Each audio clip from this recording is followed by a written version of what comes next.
Ano ba ang tamang paglinis ng roller do para hindi kalawangin, dahil ito ay hindi to stainless, sulit bakal to.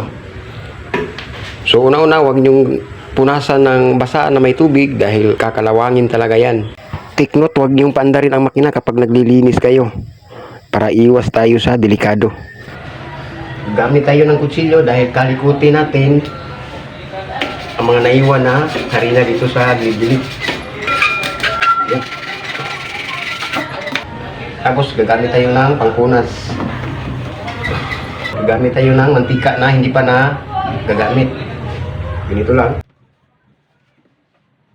Tapos gagamit tayo ng basaan na tuyo.